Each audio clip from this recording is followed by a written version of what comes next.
In this video, I want to talk to you guys about Alex Karp putting out an annual shareholder letter that just came out on February 14th.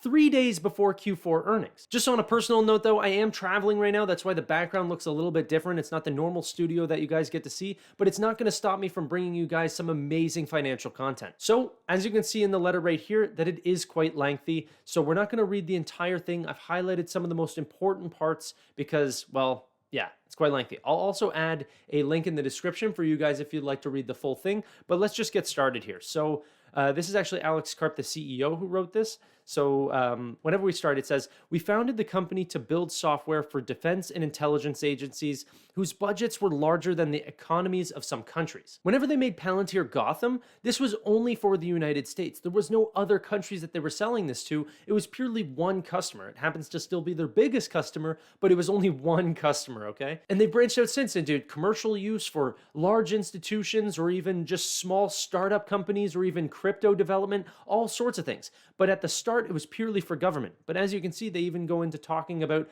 how they grew into commercial side here. So every large organization in every industry and sector in the world is becoming a software company, willing or otherwise. There are no goods or services or government today without software. As a result for the demand, the software platforms that allow an institution to harness the productivity capabilities of human capital and whose value persists and compounds over time has never been greater. As a result, and this is such an amazing part, listen to this. The demand for software platforms that allow an institution to harness the productivity capabilities of human capital and whose value persists and compounds over time has never been greater. I should have highlighted this part right here, but it just says, we have built those platforms, okay? In the 20th century, moats may have existed protecting the markets and profits of certain companies and industries from erosion by competition. In this century, we believe the only moat is software. He goes on to say in the paragraphs below that only a sliver of the population actually understands what they're doing at their companies, and they actually work for them or their competition, yet the entire world needs what they have to offer. Most software companies are either uninterested in producing or unable to produce products that address the fundamental needs of a large institution.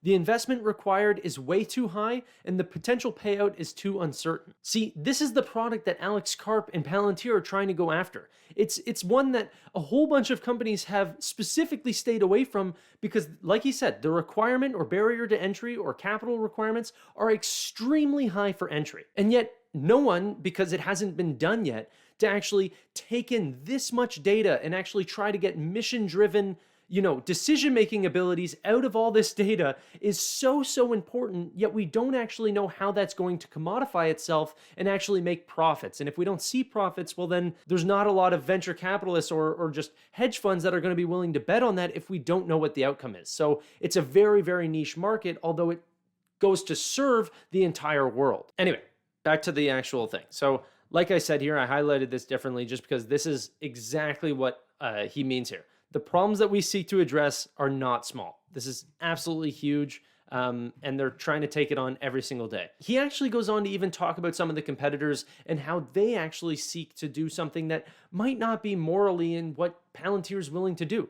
For example, he says, most of the large consumer network companies in Silicon Valley have built software products whose principal value is that they enable the effective extraction and monetization of our personal information. He's talking about the Googles, the Apples, the Microsofts, and the Facebooks that are actually just monetizing our information as if it's their product. He even goes on to talk about how that's a problem. He wants to be the product that's for sale, not using us as the product. And so sort of changing the game on how people think of software as a distributive product. Anyway, let's read through. So, the construction of a more effective platform for distribution of consumer advertising was never our ambition.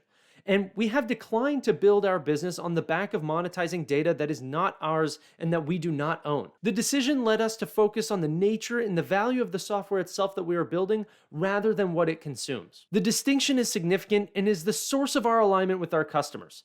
The value that our software creates in this world is a result of the software itself, not the information or the data who uses it. Like, what this is saying is we're not going to beat them on the backs of new ways of monetizing data. we're going to make a distinction on our platform because we literally have the best software. We have the best overall platform, and people are going to realize the actual strength of how good our technology is over the competitors. Now, that's an ambitious statement, and one that's very hard to put into fruition because there's not a whole lot of hands-on experience with Palantir technology platforms. All we can go off is what other people are saying about the platform, and from everything that I've read, this is by far the most advanced technology that is out there, and that is what's going to separate us from all the other competition that's trying to stand in the same field as Palantir. And the best part is that right now we are doing a selection of certain products, but it seems to be that we're building out into all these different categories, right? That's the amazing thing about having these large software conglomerates, like you see with what's happening with Microsoft, Google, Apple, is that they make their original products, and sure, they learn to master those, but then they can spread out and do every other product and just eat away at their competition because now they have so much capital from this one product that now they can eat into that next product. It's like Microsoft Teams going after Zoom. It might not be what they actually specialize in, but it's hard to combat them because they have an infinite budget on making Teams the best product they can make it. So where's Palantir going to be into the future if now we can beat them at this front and then get all the capital to beat them in the next sort of competition or software engineering that we could possibly get into on these new products? So back to the article, he actually just goes on about, we have views and defend them. That's pretty much what this whole part of the article should talk about. Alex Karp goes on to say, we are not ambivalent about the side we have chosen when it comes to supporting the defense of the United States. Everything we have accomplished and everything we have built has been made possible by the country in which our company was founded. You got to listen to this part. This is great.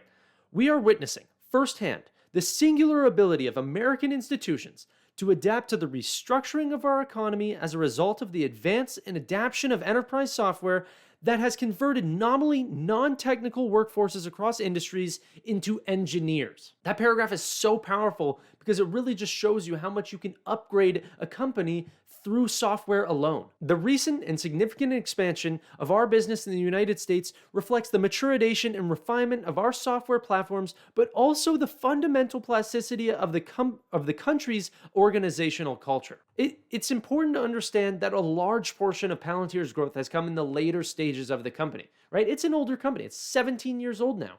But that was a lot of developing what they have today, and now it's about actually selling the product. And that's why we're seeing so much expansion in whenever we see their revenues or their customer growths or all these things. So that really is what that's showing, is that now is the time to take over because we've seen a lot of refinement in their platforms. And so now we can actually go out and sell the product because we have something special now. He goes on to say, there are risks. Most companies in Silicon Valley attempt to obscure or deny the existence of the exceedingly difficult questions that arise as a consequence of building novel forms of technology that enable defense and intelligence agencies to conduct their operations and target terrorists. The constraints that some of the largest technology companies in the world attempt to impose on our public discourse risk compromising their ability to remain disruptive, or else consign themselves to disrupt a world in which they alone live. I could go on to explain in depth exactly what he meant there and give examples, but I mean, he practically does by going into this next paragraph, in which I've highlighted like almost all of it. So let's just read through. Other companies engage in elaborate efforts to distract from the lack of social value that underlying businesses create. But most attempts at such marketing are both ineffective and transparent. We believe that the public is largely uninterested in such theater from either its business or political leaders. The American public may be forgiving of instinctive self-regard and self-promotions of those in power, but only to the extent that the underlying system and republic deliver the results and advance the general interest. We build software to ensure the survival of our most vital institutions, and we only succeed if and when those institutions do. Signed, Alex C. Karp. A ton of exciting things. This actually got the market pretty warm on Palantir afterwards. I mean, the stock shot up after this annual letter because it does really show that what he's making and the values that they stand for at Palantir are very strong and are not wavering at all. The stock price may bounce up and down, but the way that they're actually dealing with their company and the way they see the things are not as fluffy as the other, software companies like Google or Apple that like to play around and make a big political show out of things. No, They're coming out, they're making good software, and they're trying to bring great value to great institutions, and that's it. This is exactly how I'm investing in other software companies like Coinbase or Shopify, where they sort of take the politics out of it and they're just looking for the best possible team to grow the business and to continue that mission-driven statement that they might have started whenever they started the company. So congratulations to Alex Karp. I mean, he's been building this amazing company, and I'm really, really excited to see what happens on Q4. But if you guys want to see more Palantir content, you guys know I'm making a Q4 earnings whenever that comes out on February 17th, so look out for that. So you want to be, liking the video and subscribe down below if that, but you can also check out my 29 reasons to buy Palantir right now.